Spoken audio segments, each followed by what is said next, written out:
Hello, everyone, and welcome back to the New Adjuster Podcast. As always, we're your hosts. My name is Murphy. I'm in the property training department, and with me today, and as always, is Kelsey with property claims. And we are super excited to have you back. Again, this is Season 3, Episode 5. Different episode title today, Tales from the Desk. I'm actually a huge fan of the Ryan Russillo podcast. Shout out to him. He does Tales from the Couch as he watches sporting events. So we're doing Tales from the Desk today as we talk to desk adjusters around the office. We're going to bring you 4 very special ones today, and we can't wait to get into that. If you missed our last episode, go back and give it a watch or a listen, or any of our previous episodes and or seasons. Last episode, we actually had Kelsey on. She was a fantastic guest. Before we get started, make sure you subscribe to our channel, CNC Catastrophe and National Claims. Hit the bell icon to get notified of all future content and leave a comment below. You might get featured on a future episode. Without further ado, let's go ahead and jump into it. All right, guys, let's meet our desk adjusters. With us today is Cassandra Daniels. I'm in the flood department.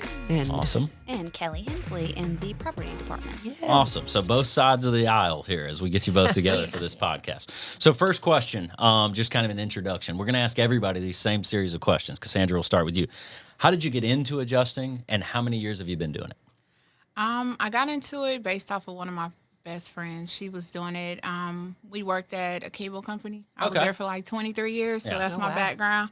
And when I was laid off in 22, just try to get into something else that was stable, another industry. And insurance is deep. So it's not going anywhere. Right. Yeah, it is not, and there's so many levels to it. So I became an adjuster in 22. Okay, started in flood. Gotcha, and been there ever since. Huh? Awesome. Kind of. I hear different areas of it, but 3 years now. We're ready to steal you to property whenever you're ready. You never know. That's right. Yeah. Kelly, now you.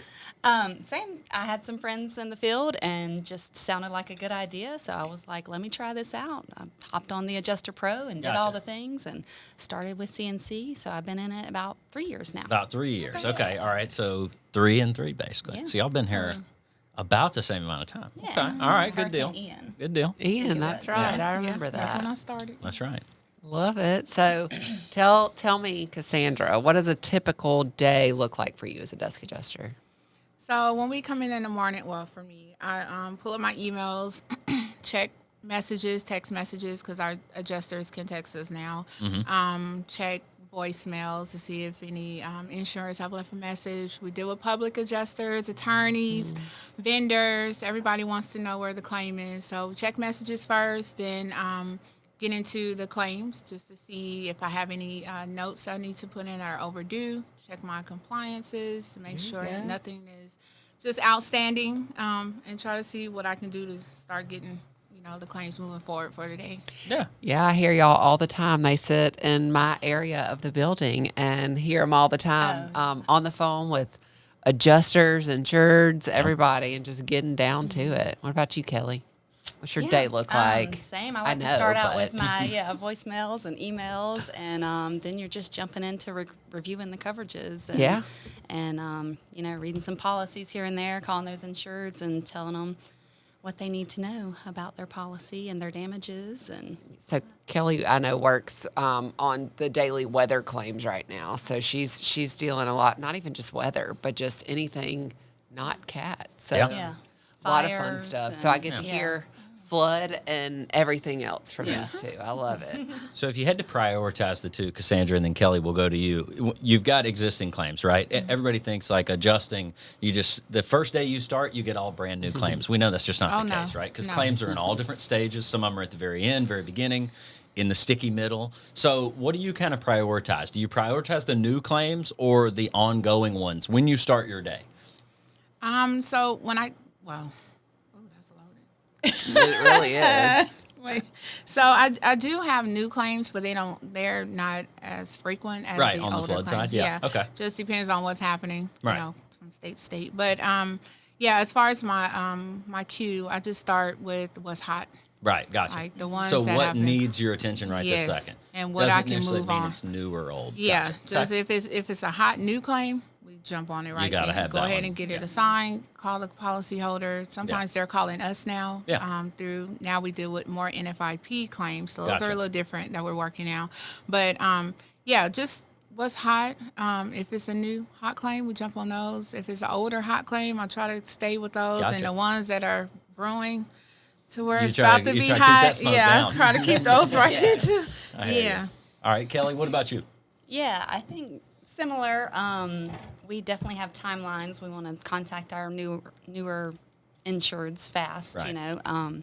But then basically we want to get those older ones taken care of as soon as possible. Right, You want to yeah. get those wrapped up. You Yeah. don't want them waiting too long. Yeah, because it's that fine line, I suppose. You want to get those older claims out, right? Because Yeah. if you don't get the older claims out, they continue to stack up, and Yeah. before you know it, you got more than you can handle. So you want to get the ones that are ready for closure gone and out the door. Yeah. And I know those flood claims, they last a good bit longer. How would you Yes, say, sir. like, the typical life expectancy of a flood claim is, if you had to put it in number of days? That's a trick Average, question. when it's just everything is kind of flowing Right, as yeah. normal, I would say maybe 60 days. Okay, so 60 90 days. days, yeah. Kelly, what about property? Well, we try to keep them under 30, but Yeah. we do Gonna have So say. huge difference there. we do have them come up to Huge 60 difference Watch sometimes. it. Those are the ones I'm emailing Kelsey about right away. Yeah, I'm like, Kelly, we got these on the are list. 40-something days. Where are we Yeah, at? exactly. So just kind of showing both sides of the house there. You know, obviously both departments try to handle claims as quickly as possible.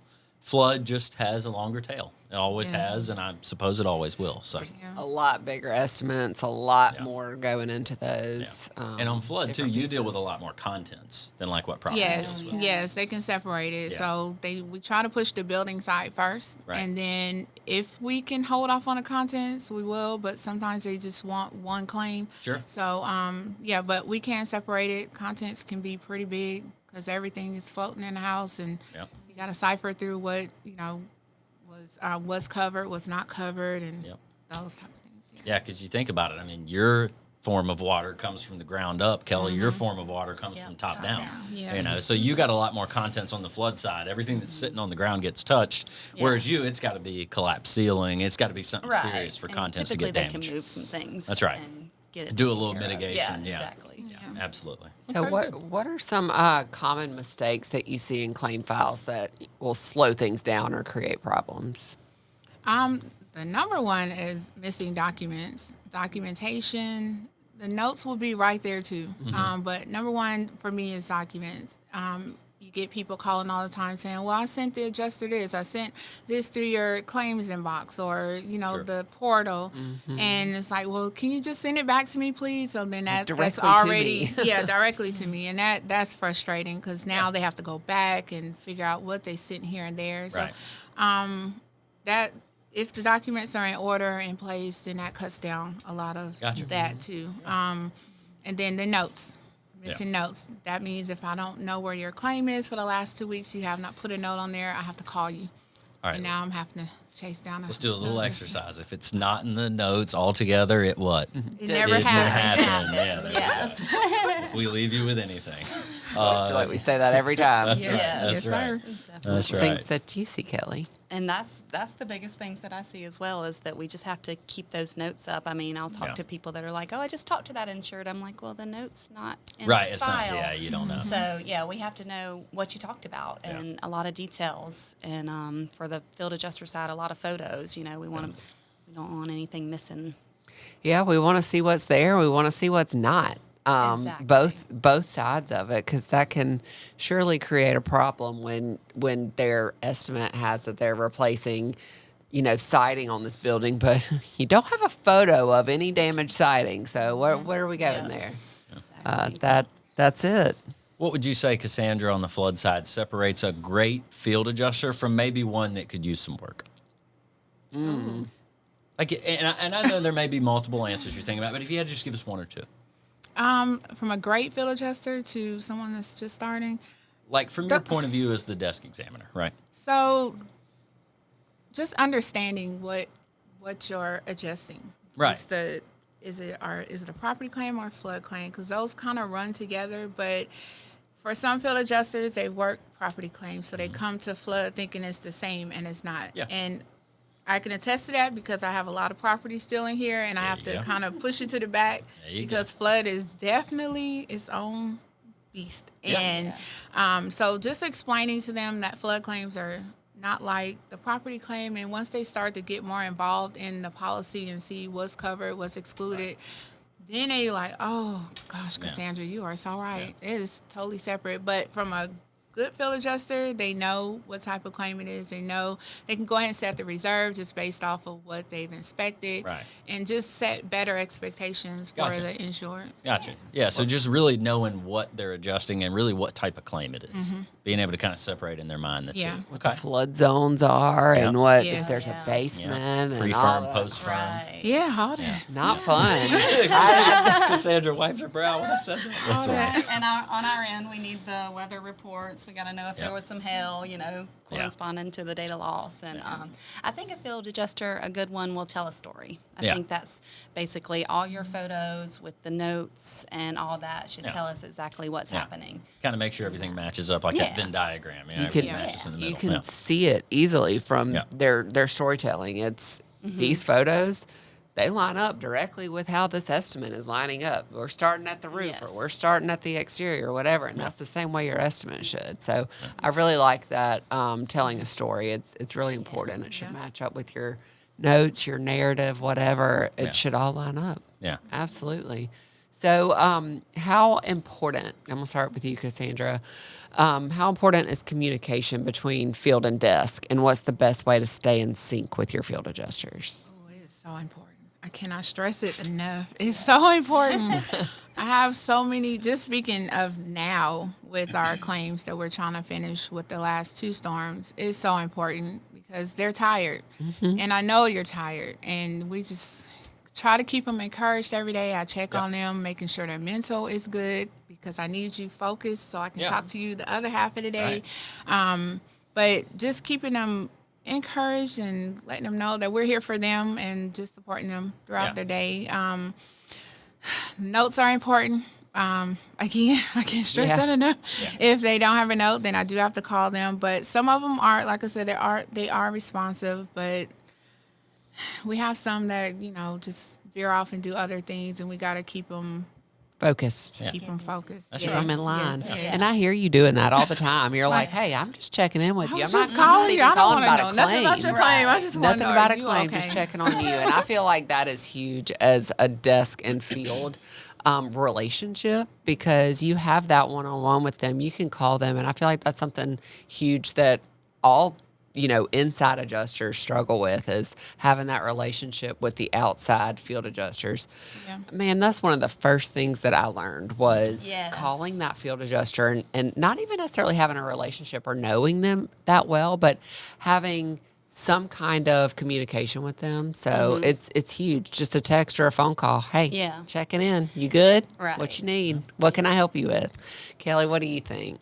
I think I like to build that rapport. I like to call them first and just kind of get a little conversation going so that you have a little bit of knowledge of, what's going on and who I am and that kind of thing. So then later, if I have just like a quick thing, I need to just shoot you a text and I can just be like, hey, where's this at? Hey, we need this reviewed or, revised or something like that, an estimate.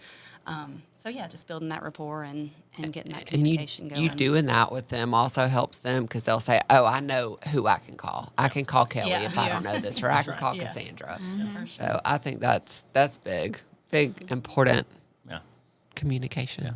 Yeah, and sometimes they feel that we're just sitting at our desk and just watching the phone ring because I hear them. They tell me that all the time. So you have to build trust. Let them know that you are here to support them. Because you're all on the same team. Right. Look, exactly. well, we all work for CNC. Right, We're all working on this claim, trying to get it to the finish line. Yeah, that's it. You can't do your job without them doing theirs. So you're stuck until then.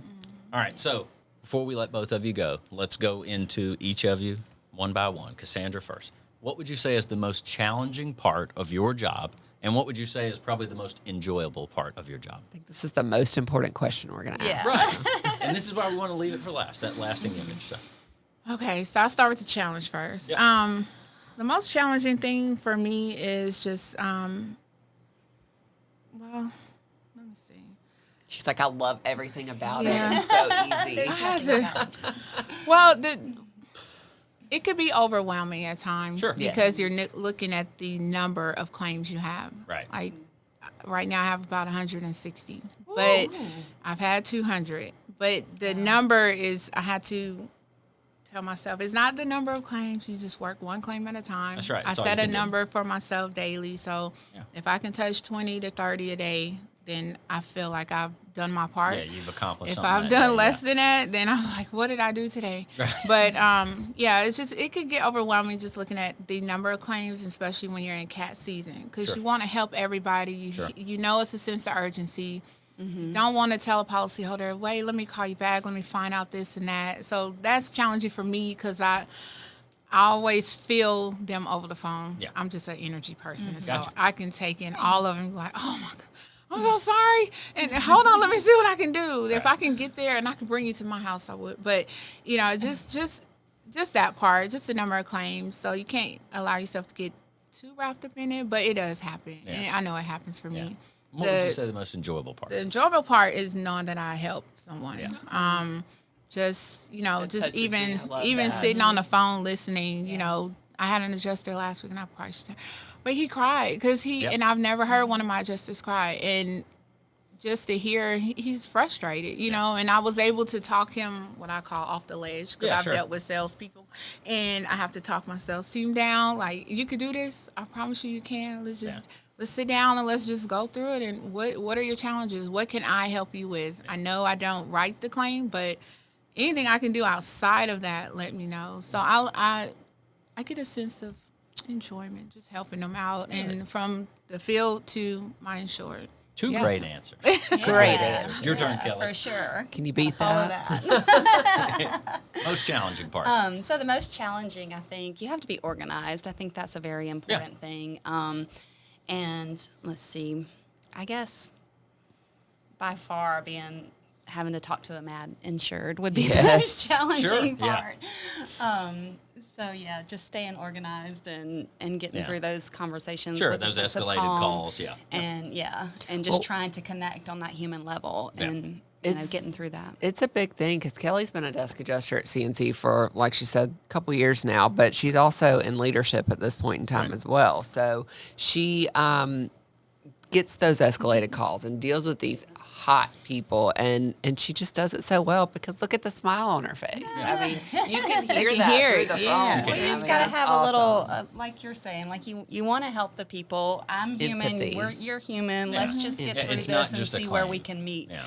We're in the people business. Yeah, exactly. Yeah.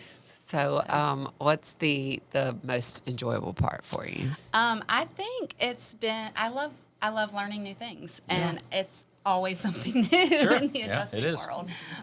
It stays interesting, and obviously I also love helping people too. So we love throwing new things at you. Yes, definitely. And you take them so well and in stride, both of y'all. I mean, sitting in the same room with the both of you is an enjoyment for me. I will say that. Hearing y'all talk to people, it's just so positive between both of you. Very positive people in this building. Good stuff. Well, we appreciate you, Cassandra and Kelly, both of y'all, for being here and helping us with this episode today. We will take a quick break before we bring our next two folks in. We just want to thank you again how much we appreciate you being here. Thank you. Love having y'all. Yeah. Thank you. It was awesome. Appreciate it. All right, everybody, we're going to take a quick break here and bring you our sponsor of the week, Blue Leopard Agency. Marketing shouldn't feel like a guessing game. If you're overwhelmed and looking for a way out of the chaos, Blue Leopard Agency has your back. Escape the marketing jungle, reach your ideal customers, and fuel your business growth with a custom strategy. Get started today at blueleopardagency.com. All right, we're back with our second set of guests. We've got some of my own in here. Go ahead and introduce yourself. I'm Tammy Reed. Okay. And I'm Mary Berry. So glad to have y'all in. We got both in the property department. Yeah. Last segment we had flood and property, but both of you are in property, so good deal. Now, let's go ahead and Tammy, we'll start with you. Mary, we'll go to you next. Okay. Good thing is y'all give different answers on this one. Maybe the only one you give different answers on, but this will be different. So, Tammy, how'd you get into adjusting, number one? And then number two, how long have you been doing it? A family friend sent out a Facebook post, said, hey, who wants to be an adjuster? There and I you said, go. I do. Yeah, okay, awesome. And how long have you been doing it? 8 years. 8 years. Okay, so you've been doing it a minute. Okay. Yes. Have there been other people you think come from Facebook like that? Yes. You think so? Yes. There are a lot of traction on that post that your family friend was there was. Not sure how many went through with it. Yeah, so you weren't the only sucker. No, I'm just kidding. No. I texted her and she said, call this person, and they were like, be here tomorrow morning. So that's how it works, though. Like, you get in it and it's like instant. Look, I learned about it in the grocery store. I can't say anything. All right, Mary, you go ahead. Well, I started out because I had a family member that has been in the business for a good while, and she introduced it to me, and I was like, no, y'all work too much. I can't do it. But then she told me how much money she made, and I was like, you know what? On second thought, I might be interested. I don't in have that. anything planned. Let me see what you're talking about. Yeah. So ever since 10 years ago, I have been adjusting. Okay, so both of you been in a minute, because in our first segment, Cassandra and Kelly both been in it about 3 years. Mm-hmm. So y'all are over double that. Yeah. Okay. So you've been in it a minute. Okay, good deal. So what's a typical day look like for you as an adjuster? Answering emails, messages. That's the beginning of it. The very beginning. Staying on top of your communications. Right. Yeah. Writing letters, all that fun stuff. All that fun stuff. Dealing with me. That's the hardest part. Hey, look, we're going to get to that at the end. We're going to get to what's the most challenging part. Don't spoil it. Don't jump ahead. What about you, Mary? What's a typical day look like when you were an adjuster? Mary's now in our training department, but when you adjusted claims. Yeah, and you know about adjusters now when they come Train in. What's them their every I work day. with adjusters all day, every day. And I would say typical day should start with prioritizing your day, seeing what's most important. Are there any emails from your manager, settlement approvals or things like that you need to get out, contacting the insurance back, going over the coverage determination. Yeah. So things like that, that's going to be the most important to get the day started. And throughout the day, just returning phone calls like Tammy said, making sure you reach back out, answering your phone, texting people back if you receive text messages and things, and just having an open line of communication. Yeah. So I asked our first group this too, and Tammy, I'll ask you, and then Mary, you afterwards. Do you find yourself putting new claims first on the list, or like the claims that are getting ready to close? Like, what do you prioritize, or does it just really depend? It just depends. So if I made initial contact with the new claims, I always keep a running list of everything that I need to do for each claim. Like a to-do list, yeah. So whenever I leave here tonight, I'm going to know what I need to start off with tomorrow. Perfect, so I can't really say how I prioritize that, but I know what I need to do. Gotcha. Yeah. I think it's based off of the adjuster. Yeah. Everyone has their own different way of working their claims. Yeah. So, like Tammy said, she could know if she needs to call someone back first or if she needs to work her new claims first. If you are keeping up with your claims like you're supposed to, tracking the involvement that you have on them, it should be an easier process to know, what comes first. Yeah, because Cassandra even said, too, she was like, if I've got a hot claim, that skips everything. Yes. Right. If I got a hot claim, it goes to the front of the line. I really don't care what else is on the docket. So yeah, but you think about that and you're like, this is a hot claim, but they're an attorney and they're not going to be in the office for 3 more hours by the time I get here. So I have to know to plan my day accordingly. Right. That's true. So what are some common mistakes you see in claim files that slow things down or create problems?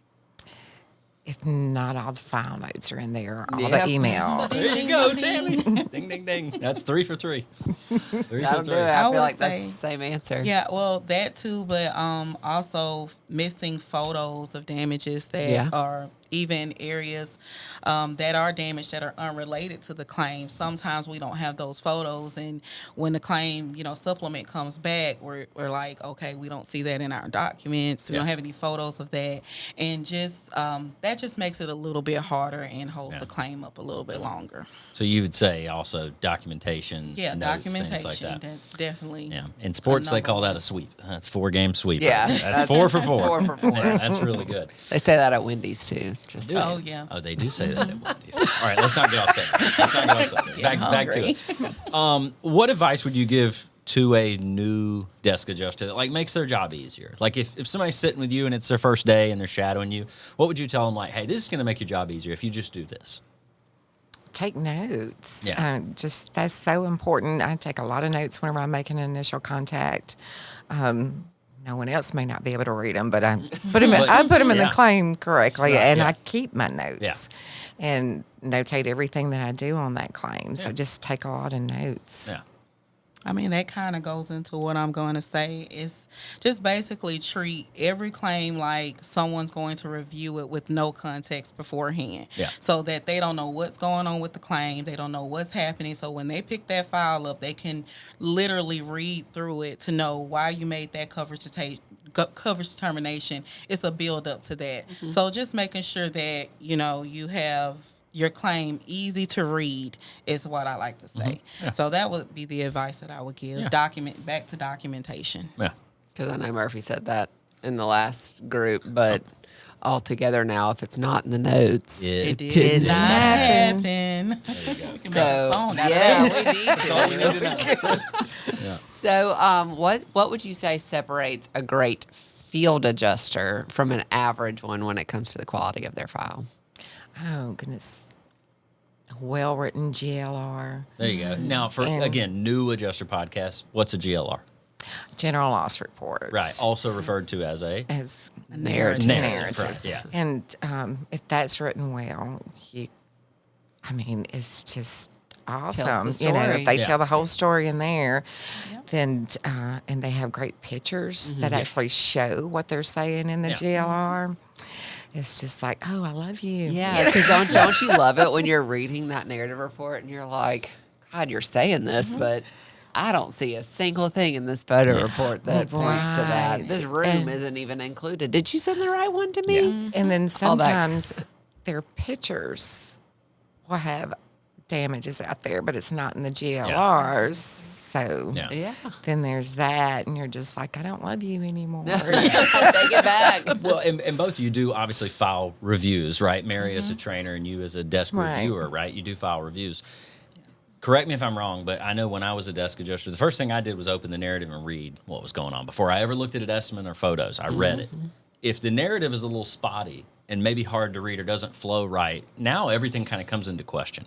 Right, you're wondering like, what's the rest of this going to look like?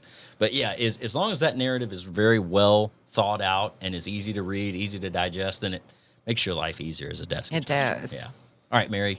I mean, that's typically what I was going to say is that the difference between a great adjuster and an adjuster that just needs improvement is, I believe a good adjuster just doesn't just gather the data. They actually, like you said, tell the story of it. Their photos and their narrative are aligned. They are together. So as you're looking at or reading that narrative, you can literally go from room to room with a photo report, and it tells the story as you're going through it. They're labeling the photos appropriately, where the damage is located, and all of it just makes sense. So they tell the story of the damages throughout the claim. They're damages that are there and those that are not. So it goes back to your last point that if you're telling the story, but I don't know where I was going with that. I know what you're saying. I typically do. All right, so how important would you say communication is between you as the desk and the field adjuster, whoever that may be? How important is that? Oh, it's very important because whenever they're writing their estimate or like the pictures being labeled something and it's not in their GLR. Right. You need to have communication with them too, so you can ask them, hey, what were you thinking? Was this an accident? Or did you not mean to do this? Is this really damage? Right, so they won't feel like you're attacking their work. Well, that's a great point too, because we mentioned the first segment we do all the time. Everybody's on the same team. We all work for CNC. If a field adjuster ever feels like you as a desk adjuster are against them, we lost it. Right. The claim is lost. The only person that gets hurt really is the policyholder, because now their file gets delayed because these two are butting heads over here. But you're right. If you're on the same page as them and you can speak to them person to person, it makes that claim go a lot more smoothly, and it makes it go quicker too. And that relationship just helps you, you build that with a certain person or with certain people as your adjusters, your field adjusters. You know them, and so you come to know their work as well. So when you see something that's off, you can say, this isn't like them. What's going on? Right. So that definitely helps. You kind of get used to reviewing that person's work too. Yeah. You might know, like, hey, I know what they're getting at here. Yeah. Yeah. So I just want to say it's extremely important.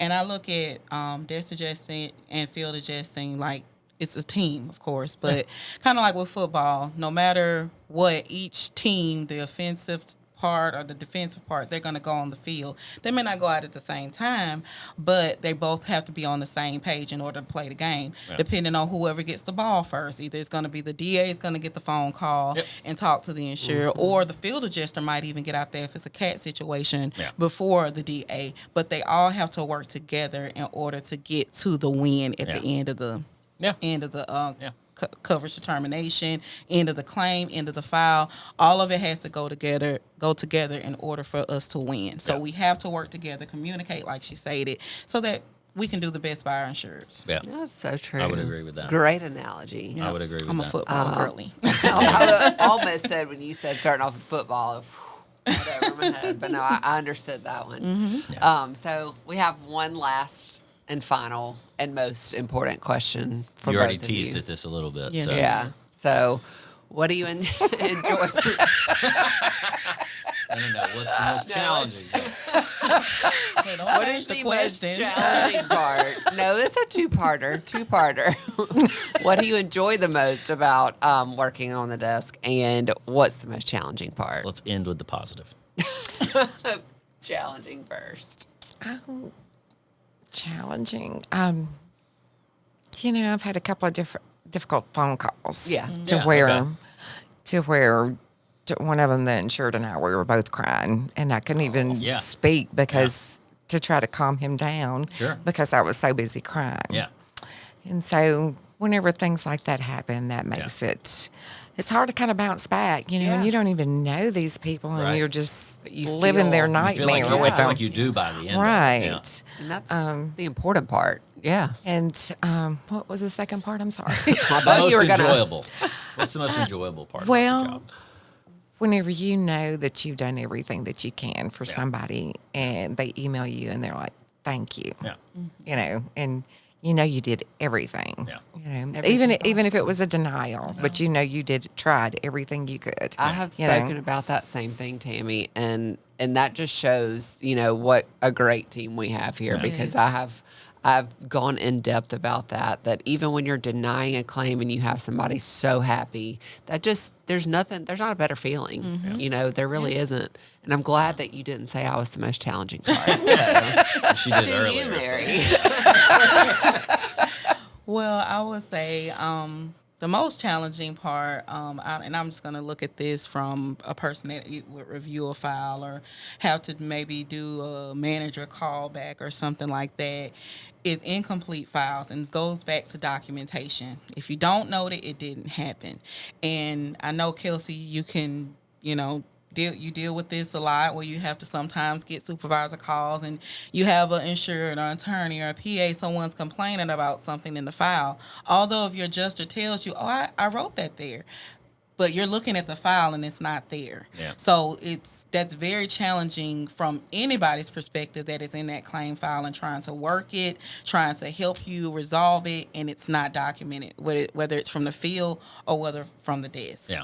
So I will say the most rewarding side of adjusting from a training perspective would be when I see the adjusters have that aha moment when it clicks for them, when it just really sticks and they are starting to have that momentum where they may have at one point saying, I don't think I can do this. Yeah. This is hard and it's not easy. But if you pay attention to the training, you use your resources and you utilize, what CNC has prepared or presented for you in order to help you be successful, you're gonna get it. Yeah. So when they have that aha moment and they give me that call and say, Mary, I got it. I think I got it. It's clicked now. I remember what you said, or I remember where to go to find the information. For me, that is the best coming from a teaching perspective. You always want to see the students become the teacher. Yeah. And I love that. I truly, truly love that. So that's the best part about adjusting for me. Well, I liked it, the challenging part from both of y'all and our first two guests, that, you said it's the emotion behind it. You said it's the being able to keep up with maybe what somebody said they did, but it's not in the file that you can't prove it. Yeah. Cassandra said, sometimes it can be overwhelming. I'm glad that everybody gave different challenges, so it, provides that to our viewers and our listeners, but all 4 of you gave the same positive, that it makes you feel good to help somebody and feel like you did as much as you could, and that you help people learn, and you see the aha moment. All of you gave roughly the same answer on what is the best part about it. And I think that's a huge positive, because yes, there are many challenges, but to me, the ultimate end goal and what makes you feel the best is being that customer service advocate, helping that person get to their claim closure, hopefully a payment because of it. So I think that's good that we all kind of end up at the end goal. Yeah. Although we all may have different challenges. So that's true. And different end goals. That's right. That's right. Well, Tammy, Mary, cannot tell you how much we appreciate you being here. Mary is a recurring guest. She's been here before. Tammy, first timer. We'll have you back at some point. I promise you that. You were great. So again, appreciate both of your time, and hope you have a good rest of your day. Yeah, thank y'all. Y'all too. Enjoy it as always. Yep.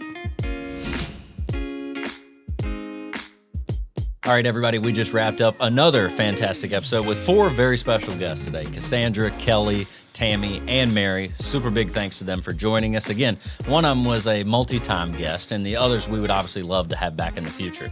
We're super thankful that you also joined us today. If you missed any of our previous seasons and or episodes, go back, give them a watch or a listen wherever you get your podcasts. Again, subscribe, CNC, Catastrophe and National Claims. Hit the bell icon so you get notified of all future content that we put out, and even comment below of maybe some of your tales from the desk. Looking forward to next episode, we will be doing Tales from the Field. So again, flip side, but the same type of a format that we did here today. So again, thank you everybody for joining us today. Thank you to the Ryan Russillo podcast for the little idea of how we wanted to do this one. And we hope to see you next time. Thanks, y'all.